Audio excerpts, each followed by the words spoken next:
All right. Hi, everyone, for joining.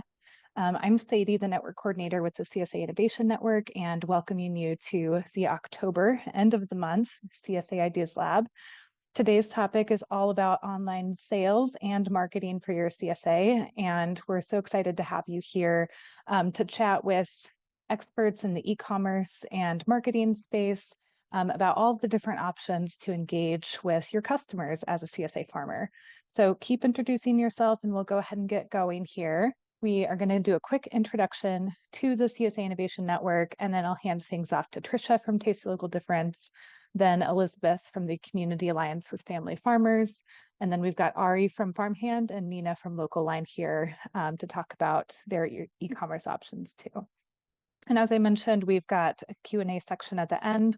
So we'll get through the presentation and there will be time for you to ask questions. Feel free to send them through the chat at any time during our call, or you can hold them until Q&A and come off mute and ask them face to face. Okay, let's get going. Once again, we are the CSA Innovation Network, and we are a national group of both technical assistance providers, those of us who work at nonprofits or academic institutions, and also farmers and some CSA members who work together to just support the concept of community-supported agriculture, to raise awareness of CSA to consumers, and generally just support local food access. We do our best to provide really valuable educational programs, tools, and resources, a lot of digital downloadable materials for you as farmers, along with storytelling and peer sharing opportunities like the CSA Ideas Lab, all in support of making CSA stronger. We have the CSA Renewals campaign that just launched a few weeks ago. So I have a link to that I can share later, but that is one of our large annual marketing drives. And then we also have CSA Week coming up in February. So stay tuned with the CSA Innovation Network to learn about those opportunities for raising awareness of CSA and working with our network. And now I will hand things over to Tricia. Thanks so much, Sadie. Hi, everyone. My name is Tricia Phelps. I'm the CEO of Taste the Local Difference. We are a marketing agency specializing in marketing communications strategy for local food and farm businesses. I'm going to throw a link in the chat just so you have it to our website. But just a little bit about us. We offer hands-on affordable marketing services and training and education to local food entrepreneurs. We serve the whole country and are backed by 20 years of local food systems work. And for that reason, it means we really understand the environment y'all are operating in, and can kind of anticipate needs and share best practices based on our experiences with others and kind of peers in the industry of yours. So in addition to this, we are primarily based in Michigan. And in addition to this, we've developed a local food consumer brand and education campaign throughout the state of Michigan. So we have insight into like engaging local food eaters as well as a part of that, and engaging them ourselves on our own platforms that we can share with folks as best practices as well.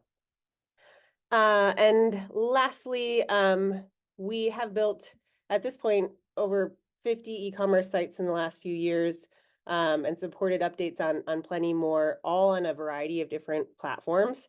So whether you need help in selecting a platform that's good for you, or getting your store up and running, or even marketing the store after the fact, more broadly, we're happy to help. And you can find more information at the link I shared.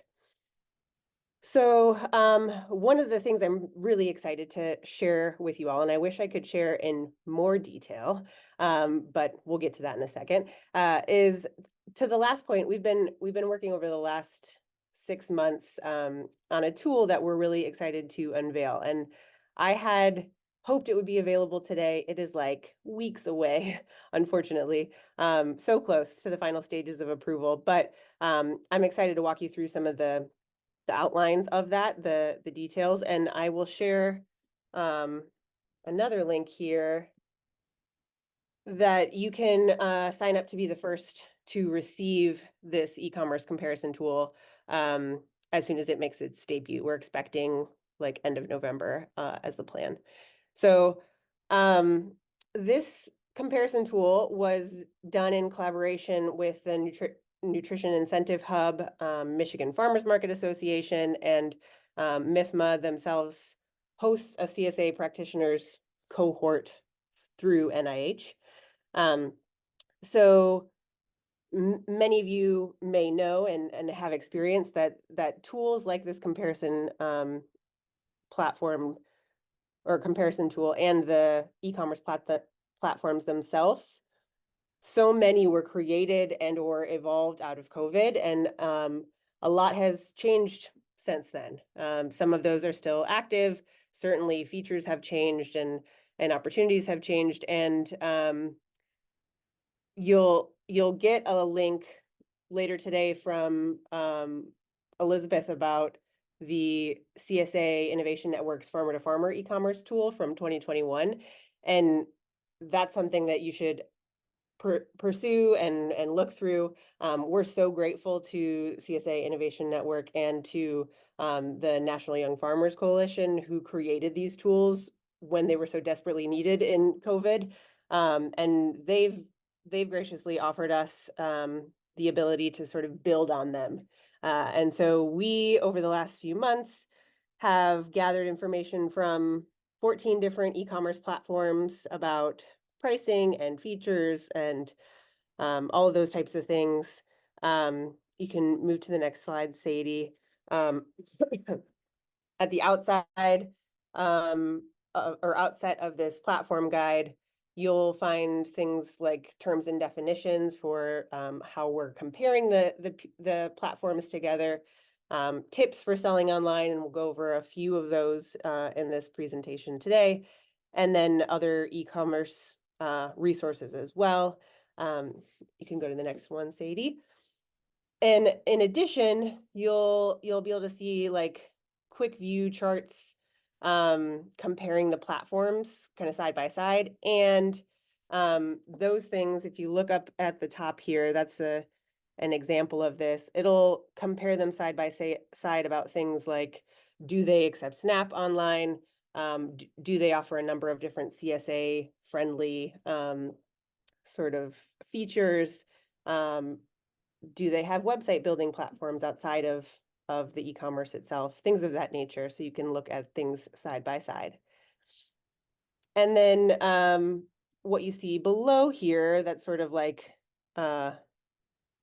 structure for the 2 pages, is how each of these platforms will be assessed on a 2-page profile. So it includes detailed information on that left-hand side about like key features they have, the ideal customer type, just things to consider, whether they have options for SNAP, either in person or online. And then the second half of that page, there you'll find kind of quick answers to important questions, yes or no's, or some pricing details about the farmer experience. So like how easy it is to use in terms of inventory, what the customer service is like, whether they have wholesale, like separate wholesale sales opportunities and things of that nature. We also detail the customer experience, how that customizable branding is offered, whether there's sort of details about order fulfillment that come through email, things of that nature. The next option there below that is about payments. So what kind of payments they offer, payment options they offer for the customers themselves. Marketing will be highlighted, pricing for the farmer. So whether it's subscription-based or transaction-based, things of that nature.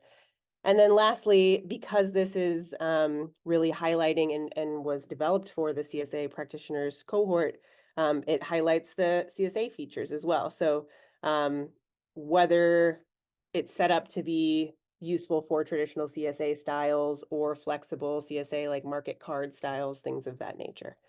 So again, I so wish I had it to like hand to you today, but hopefully this outline kind of describes the the valuable resource it can be to you in the future. And if you use that link that I shared, you're welcome to sign up there to receive, to be one of the first to receive it when it officially is released in about a month.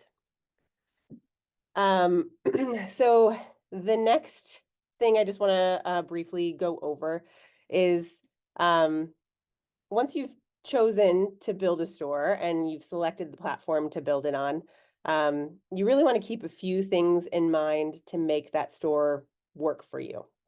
And I've highlighted a number of things here. Several of my co-presenters will talk about these types of things as well throughout the next bit of this presentation. But one of the most important pieces is the customer experience. So really emphasizing the product listings and making sure that you have quality images, clear descriptions as a part of that. They really do just as much as the product on the shelf sells itself. Those are really, really critical in making sure that customers will engage with those products. So keeping that top of mind as you're building out the store is really important. Another thing that I want to highlight is managing, sorry, Sadie, you can go back. Yeah, thank you. Is managing inventory and kind of keeping up to date on that. So again, this is just a reminder that after you build it, there are still pieces to manage and maintain, and making sure that you build that into your day-to-day or week-to-week is important before jumping on board to building an e-commerce store. So just want to keep that in mind. Again, I think Elizabeth will speak to this a little bit as well. Just the things you want to think about before you kind of take the leap into e-commerce.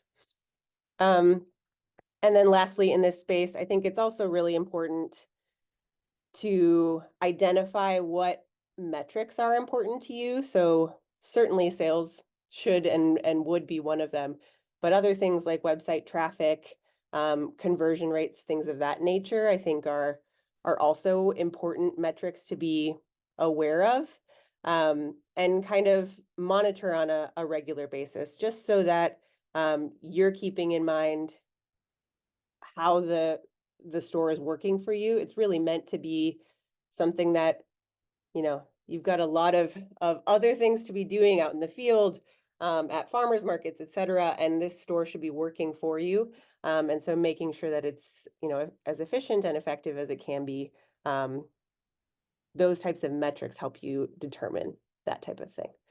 So I'll share 2 more links, but these are also in the presentation itself. So if you don't get them here in the chat, you can find them on the last few slides. This download is just a free download about optimizing your online store if you'd like to check that out. And Sadie, you can go to the next page on this. The last resource I want to share is more to the point of, once you've built it, once you've optimized it and it's working for you, we can't just set it and forget it. And making sure that it's really integrated with the rest of your marketing efforts too. So creating this e-commerce store, it is a heavy lift. There's work to be done in doing that. There's folks to help you with it. There's fantastic platforms to match that will make it easier for you, depending on the type of farm business you have.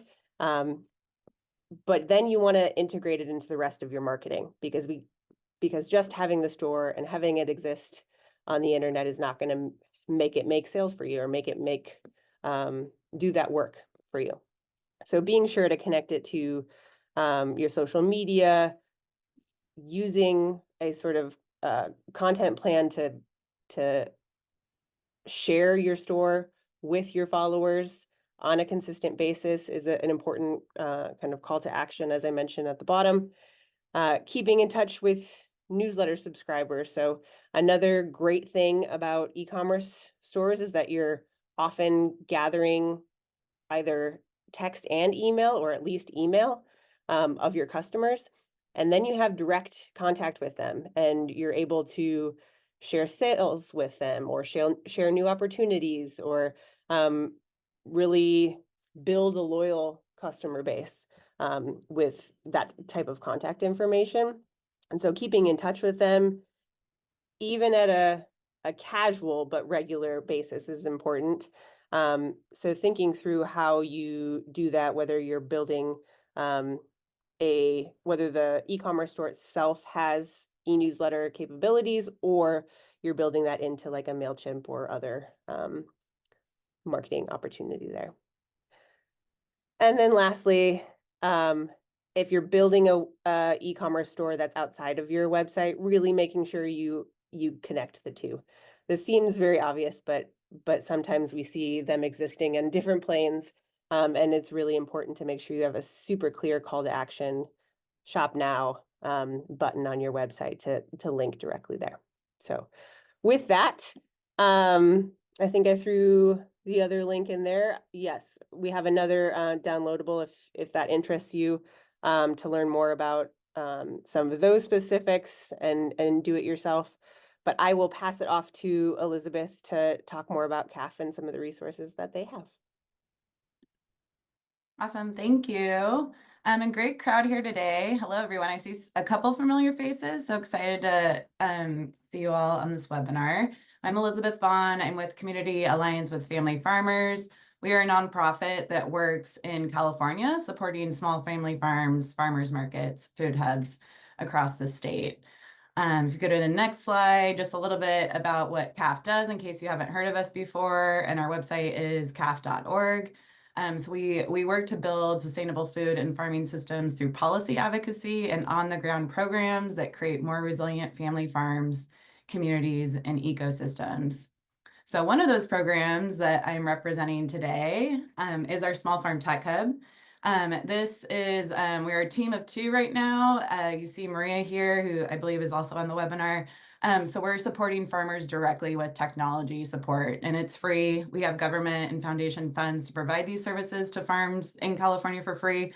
Unfortunately, our services don't extend beyond California, so I'm sorry for folks who are from a different state or operating out of a different country.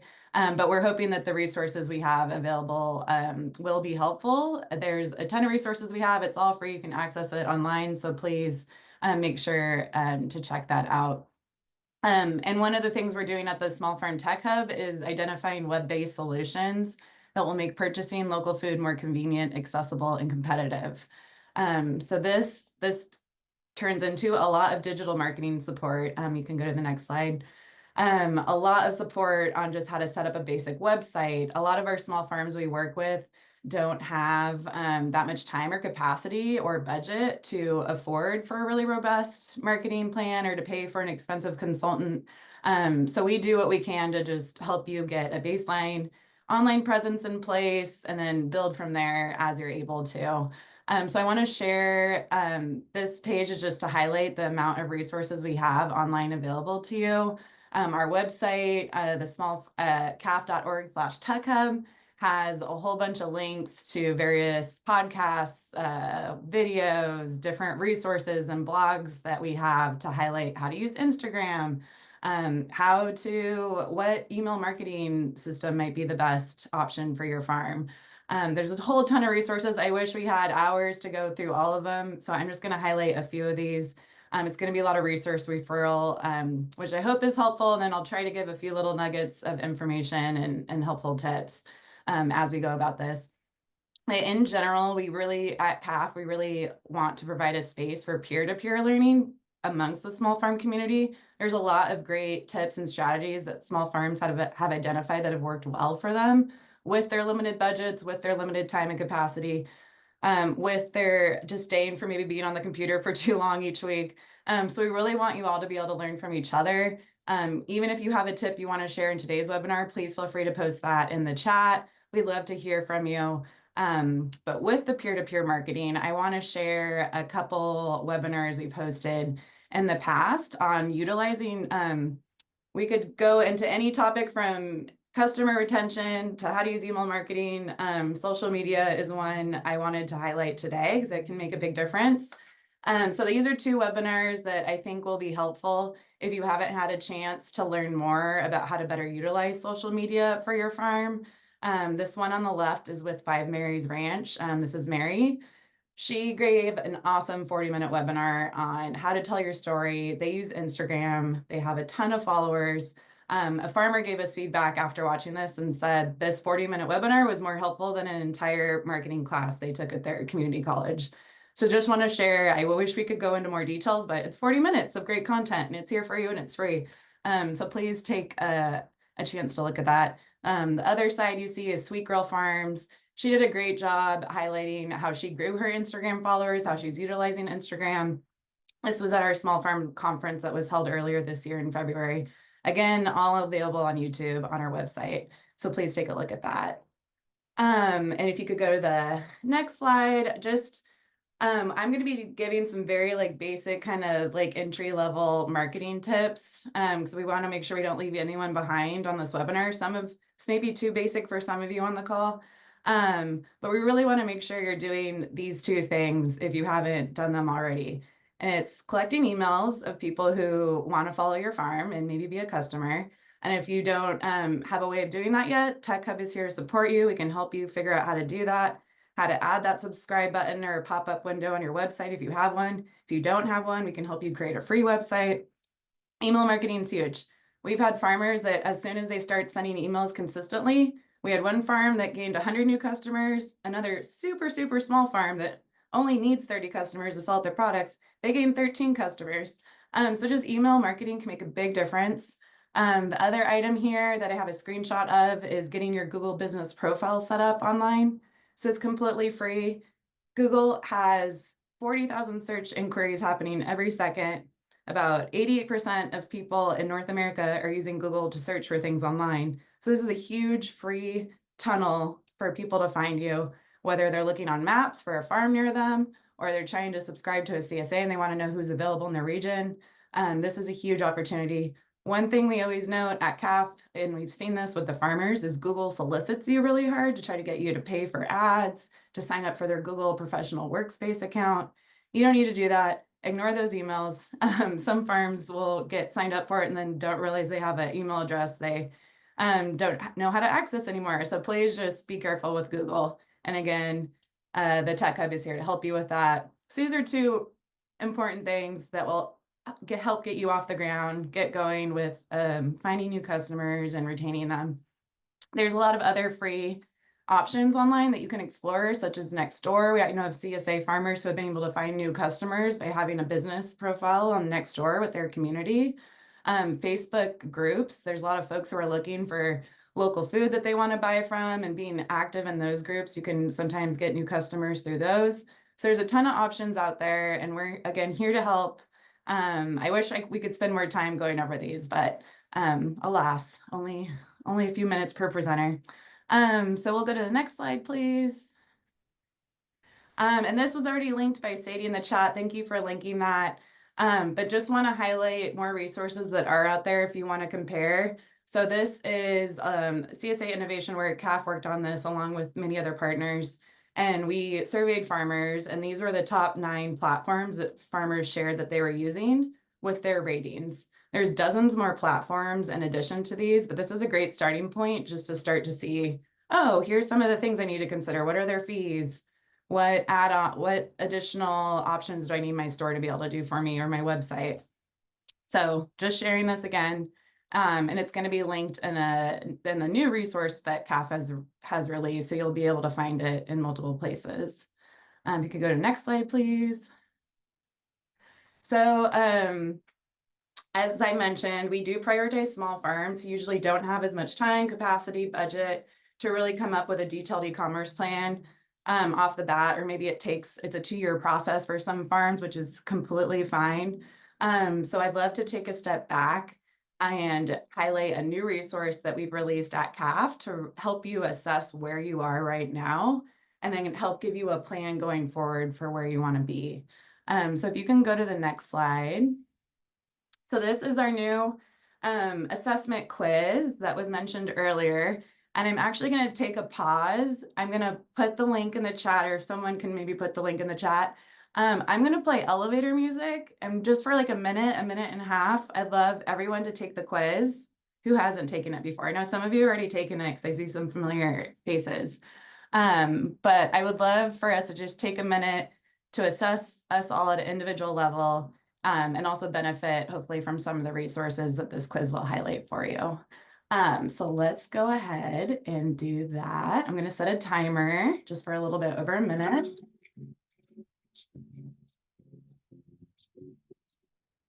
All right, I see a few quizzes that have come through. If you're still working on it, that is fine. And please make sure to click that submit button at the end too, to let us know that you've completed the quiz. So yeah, if you're still working on it, feel free to wrap up or complete it after the webinar, but we'd love to see how those results look for folks, especially who are on today. It helps us get a better idea of who's on the webinar. And also if you have any feedback on the resources, this is brand new pilot we did. So we're curious to build it out more, maybe for version 2, and see how it can better support farmers. And we've already received some great feedback. So if you would like to provide some feedback on that, please feel free to do that. So I'm going to go through a couple of the tidbits that this e-commerce or the assessment quiz has laid out on that website that Sadie linked. There's more information on there, and there's more links to resources, some examples of various platforms that you maybe want to consider based off your assessment results. So I'm not going to go through everything, but just know that that resource is there on the website. You can also download it as a PDF and have it to reference. So creating your strategy from your assessment results, there's an outline in that will help you. I'm just going to go through the 3 main parts and just talk just for a little bit on each one. But after knowing where you're at now, maybe it's going through, maybe it's just creating a free website. Maybe you're a large CSA and you need a more robust option. Knowing where you stand now and then going from there. So part of that first step, knowing your goals, capacity, and motivations, and create a plan. Are you already utilizing all the options that are available to you? A lot of platforms, websites already maybe include an email marketing campaign, or maybe they already include a service that you weren't familiar that they actually had that included in what you signed up for. So just making sure you're assessing what is all there already available for you that goes along with your goals. And then what outcome are you looking for? Another big piece to building your strategy is understanding your audience. A lot of online customers have different preferences and expectations than maybe existing in-person customers that you have. So it's really important to define who your target audience is and better connect with them, especially online. And this link that I have here, another webinar that we hosted with Corinna Bench. I know she's presented on the CSA Innovation Network in the past. She did an amazing job outlining how to survey your existing customers and how to really put together who your ideal customer is and how to really target your marketing to them. It's a great webinar. I highly recommend it. So the link is there. We'll share this as a follow-up as well. But understanding your audience is huge.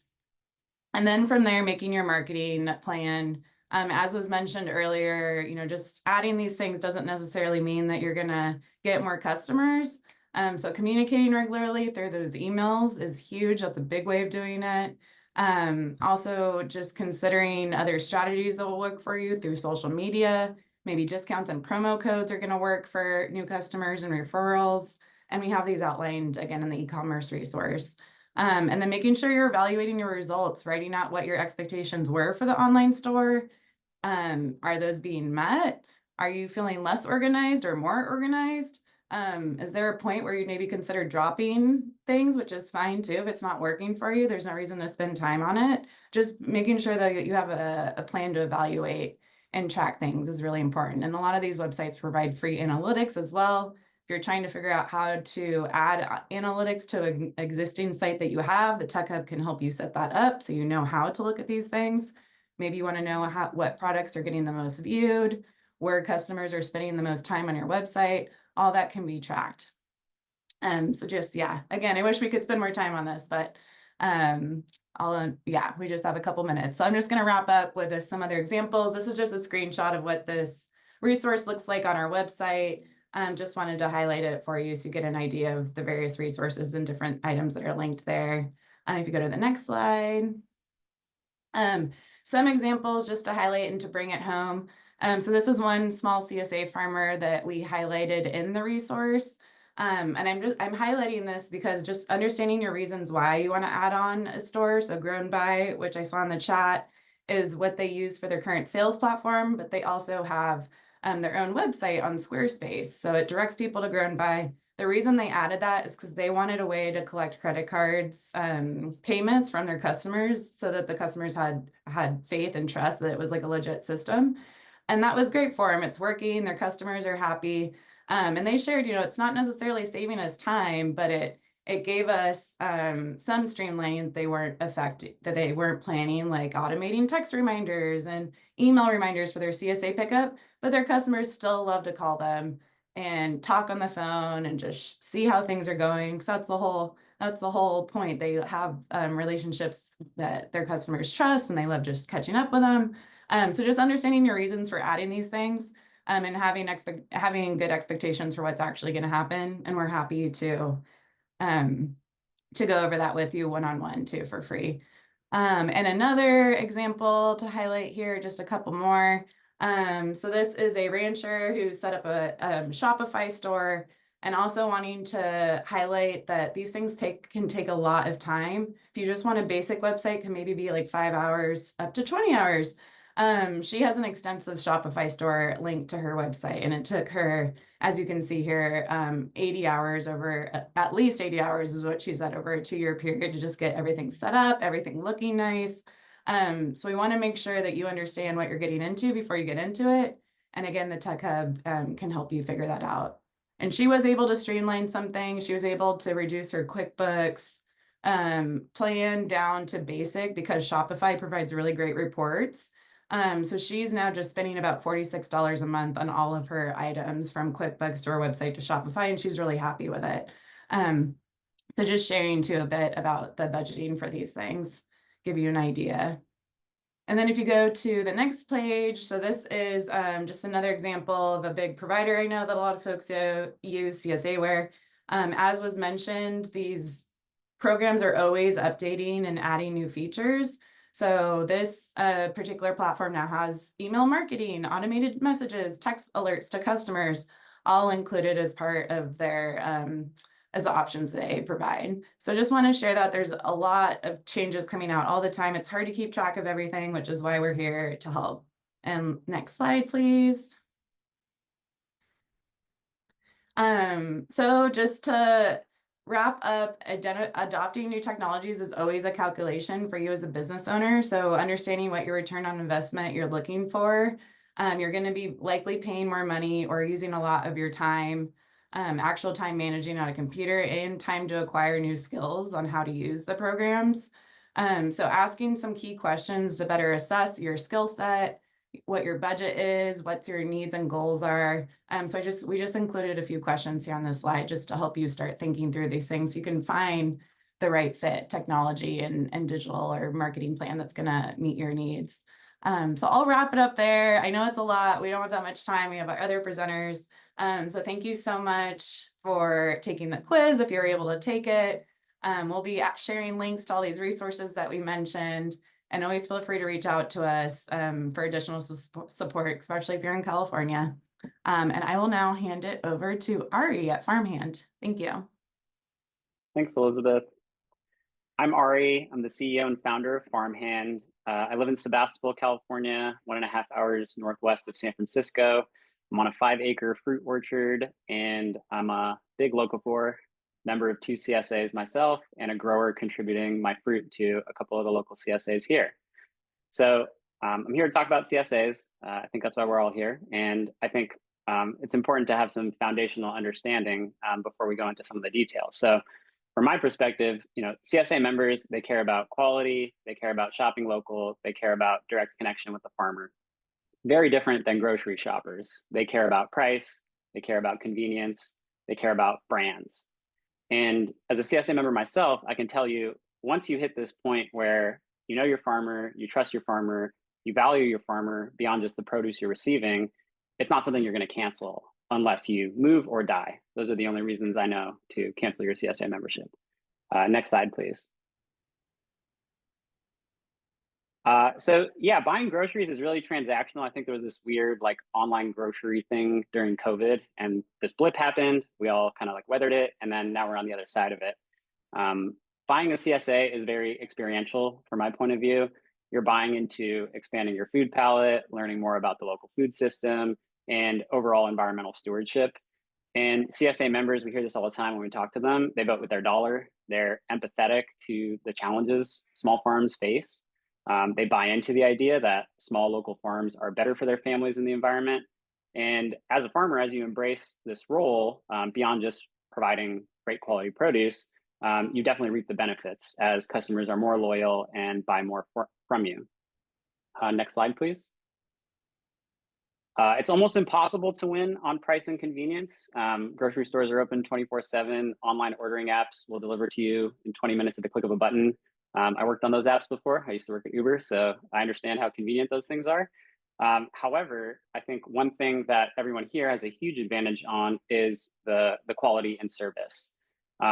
It's very challenging as a farmer to spend your time on those things effectively, especially in the most impactful ways possible. The time burden of every single thing you're doing obviously stands in the way of doing the most important things as good as possible. And so I think what's really most important is how can you create systems that ensure your production, your fulfillment process is quality, error-free, issue-free? How can you find additional support for yourself across things like admin, customer service, payments? How can you support things your customers want, like flexibility in payment terms or schedules, but not create extra work for yourself in doing so that then could cascade into quality issues on the other side? So, reallocating your time into the things that you can uniquely do well, I think will provide huge, huge returns. And we've seen that across our own customer base. Things we've heard farmers doing more of that pay in spades: directing their team on the ground, growing amazing food, building soil health, telling their farm story, connecting directly with customers, teaching customers how to eat with the seasons, teaching customers about food safety, teaching customers about policy, so many things to learn. And I think if you've done your job, something really amazing happens. People will look at you as not just a farmer, but some sort of healthcare service provider, akin to like a doctor. And I think that's our goal. Like, everybody should have a farmer the way they have a doctor, right? Like, they're helping you in this very vital portion of your health and nutrition. And yeah, there's someone you trust, there's someone that nourishes you, keeps you well.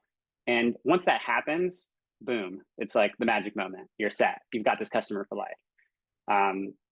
So yeah, I think really, like, as this happens, members have a lot more empathy for you as issues arise on a farm. Little things like power goes out, there's a water main issue. They understand, when pickup times change. Not only that, they're way, way more inclined to buy from you as you present new offers, as you do new things. There's latent demand right there. And so all those things we talked about earlier in this presentation, they only work as effective as like the customer base you've built. And so all of those things work 10 times better if you've got the right type of customer and you've got the right type of connection with the customer. And yeah, I think as a farmer, you really need to make it your focus to build those systems and make it manageable for yourself. Because if it's not manageable, then it's like working this week, but out the door next week. Next slide. Yeah, so I've just kind of scratched the surface here. We've spent some time talking to members all year. I think we've interviewed 50 plus, maybe close to 100. And we've kind of synthesized a lot of these insights into kind of a roadmap with 5 core strategies that are implementable, regardless of whether you work with Farmhand or not. And yeah, I think it's going to be really useful for everyone to take a look, especially as they're thinking into like any changes they want to make into the upcoming season. I can say that every Farmhand CSA farmer in our network has grown membership this year. and has applied many, if not all, of these strategies. So yeah, I think it's a great time to reassess how you're spending your time, what your priorities are, kind of reflect on what went well, what didn't went well, what your strengths are. And yeah, I'm excited for the opportunity to support any and all of you. So if you're interested and kind of like what you've heard, happy to chat more one-on-one, and kind of help advise you on kind of the best processes. But yeah, I encourage everyone to check out Farmhand. We're really here to make it a lot easier to do all the things mentioned. We operate as an assistant, which is pretty unique. So we're kind of like your CSA admin assistant. We help with customer service, website, marketing communications, email newsletter, all those things at a single text request. So thanks for having me, and happy to pass it on to Nina. Awesome. Thanks so much, Ari. And hi, everyone. I'll just quickly introduce myself. So my name's Nina. I've worked with hundreds of farms, producers, food hubs since 2018, once I started at Local Line. And throughout that time, I've had the pleasure of working with all these farms, getting to know what sales strategies worked, what didn't, what marketing worked, what didn't. And as a big part of that passion, I co-wrote a book with Diego Footer. We launched it about 2 years ago in May 2022, called Ready Farmer 1, The Farmer's Guide to Selling and Marketing. So if you're interested in learning more about different sales channels, reading directly from other farms' food hubs, I'd really recommend checking out that resource. That is very much a pride of mine, so be sure to check it out.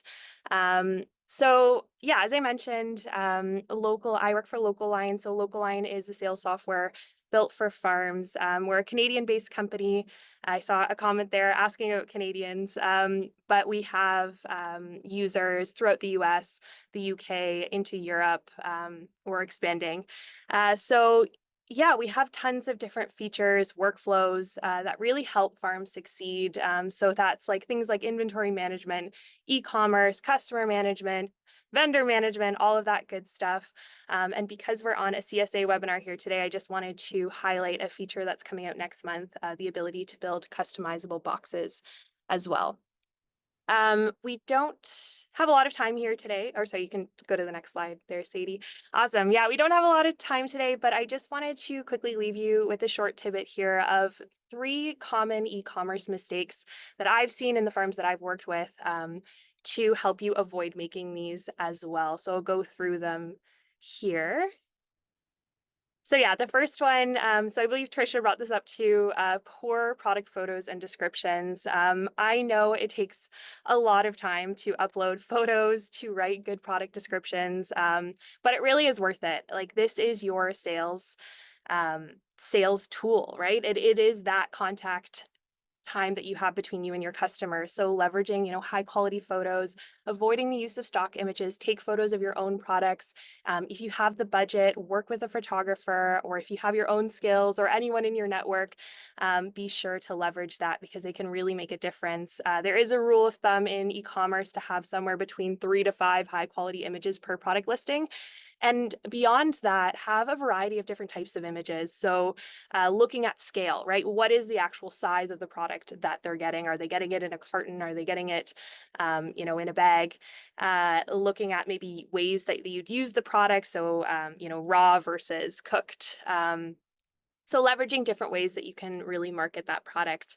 And then product descriptions really are a sales tool, right? So, evoke nostalgia, tell a story, highlight your growing practices, add recipe links. In addition, your e-commerce storefront does rank on Google. So if you do have an SEO strategy, leveraging keywords here in your product descriptions can help you rank a little higher. Next slide, please. Perfect. So the next one is confusing navigation. You really want to be in control on how your customers navigate your storefront.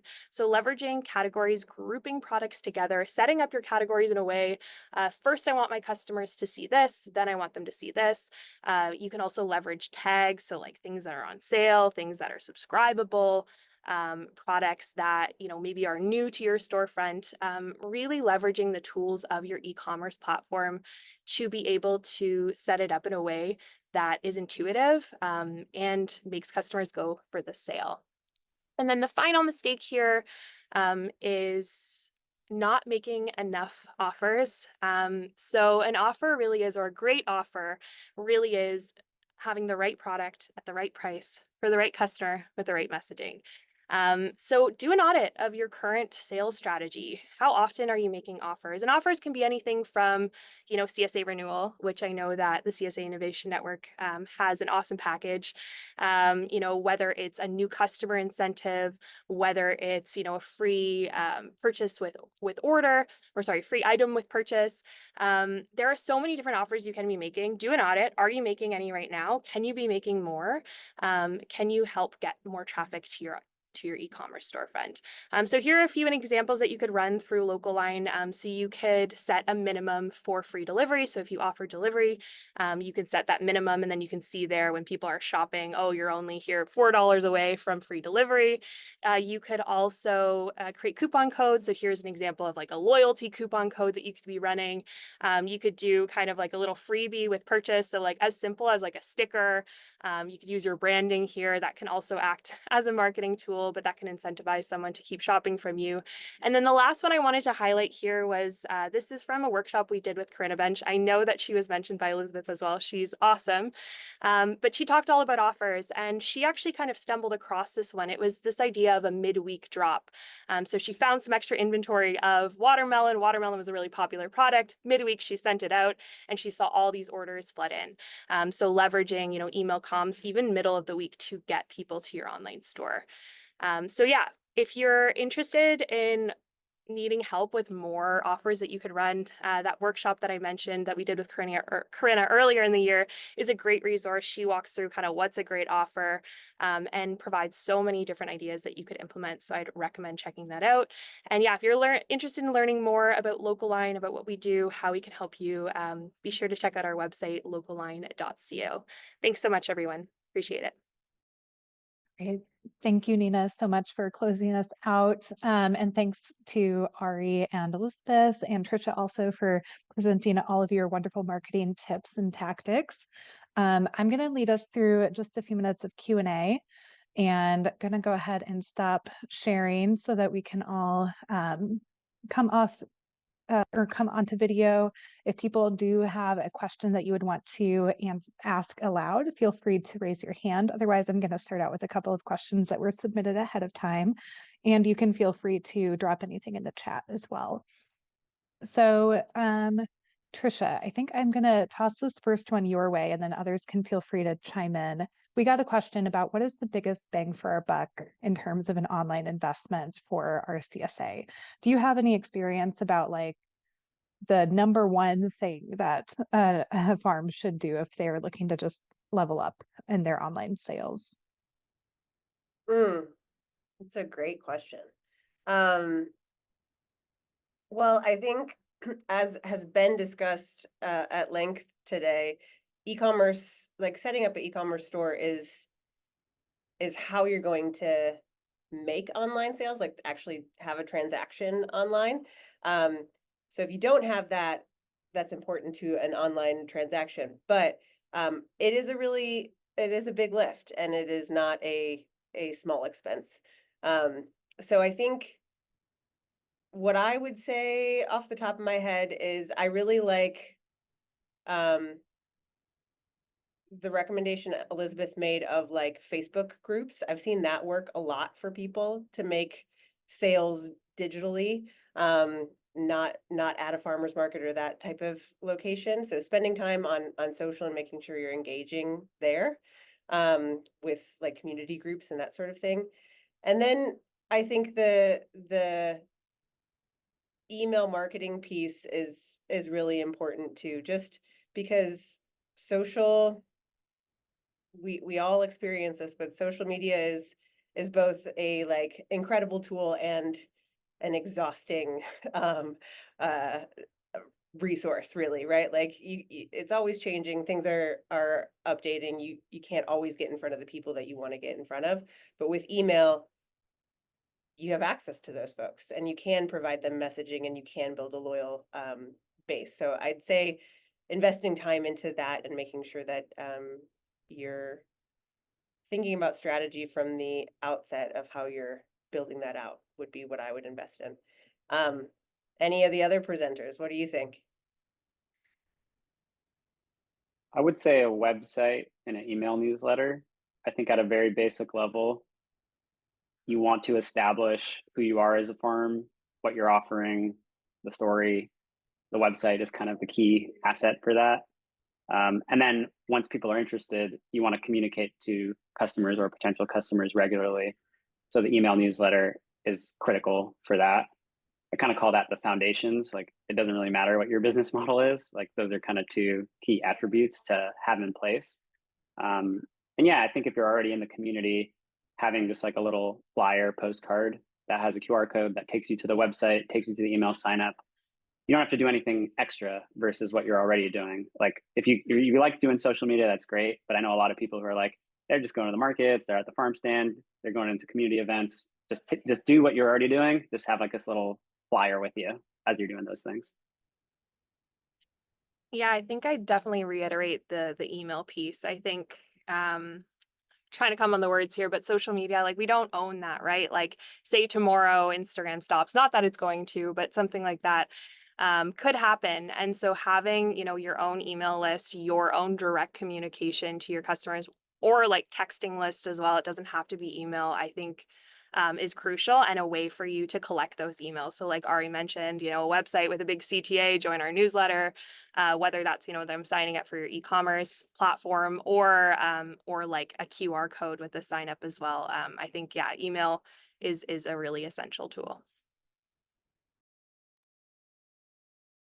Yeah, I think what everyone said is great. And again, we try to assess because each farmer's at a different place. So maybe investing, and if a few $100 for a photographer to come out to your farm and get some really awesome photos is going to help up your game.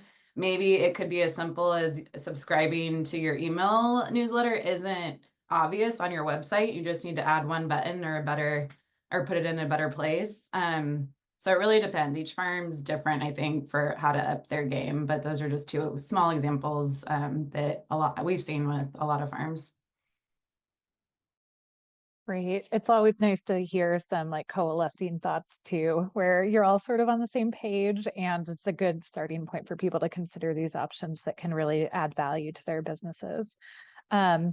We had a couple of other questions that are quasi-related here too, which is people writing in that they feel like they're always pushing advertising and contributing to the onslaught of consumerism, and maybe any ideas on like how to get around that, or Ari, I think you alluded to best, like just having a genuine, authentic connection with your customers can maybe make you feel a little bit less salesy or like pitchy whenever you're talking with customers, and it's not like trying to make a sales pitch, but just connecting with them as they're trying to find a product. Any thoughts on that topic?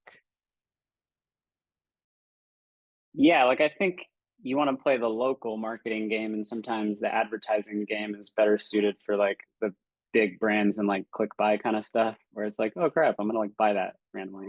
I think just a really practical example is like, there's all these community partners, right? Like, whether they're schools, grocers, like health food places, gyms, whatever. There's people you have relationships with in the community. We have a lot of customers who've used schools as pickup sites, and they provide like 5% of the purchase to the school. The PTA gets behind it. So you're spending a little time to like build that relationship. Maybe you already have that relationship. Maybe you do a talk, maybe you drop off some flyers. But like, once they come on board, there's some good buzz in that local group.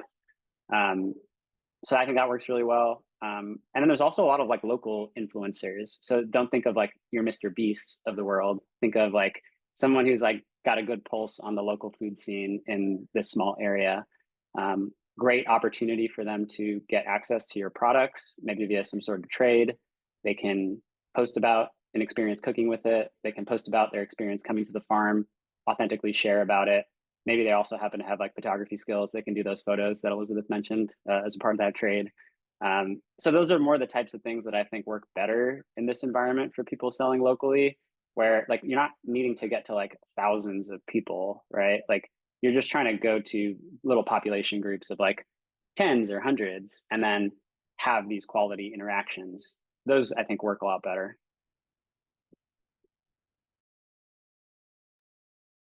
Great. Yeah, thank you. I think that authentic relationship and community focus is really what CSA is all about.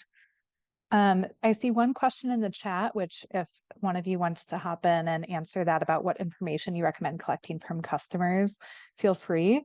Otherwise, I'm going to go ahead and wrap us up here. We have a lot of really great links and resources to share with you. I don't want to flood the chat with all of them right now, but the slides will be going out afterwards along with this video recordings, and you'll be able to find this over email or on our website. So just wanted to call out that we have a ton of resources on the CSA Innovation Network's website, including some of the digital free toolkits and other ebooks, resource guides, et cetera, that have been mentioned today. If you want to get that e-commerce comparison tool that's forthcoming, please make sure to sign up for that release list that Tricia shared so that you can get this national toolkit to guide you towards what options are out there for e-commerce now. And then Taste Local Difference has their website with lots of good educational material on it. The Small Farm Tech Hub is linked as well. I have a few more recordings and toolkits, ebooks. Some of these we linked earlier on this slide. And then finally, again, I wanted to mention our CSA Renewals Drive package, which is a great way to just look at what we've collected from the CSA Innovation Network partners and farms all over the US and beyond to share their tips and tricks for getting those customers who you already have a relationship with back for another season. Always connect with us on Instagram and Facebook, and feel free to stay tuned for upcoming events.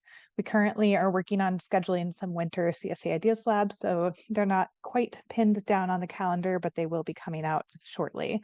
So thanks again for being with us today. If you have any questions, feel free to reach out or just check out our website. And we appreciate all of our speakers and guests for joining us this afternoon.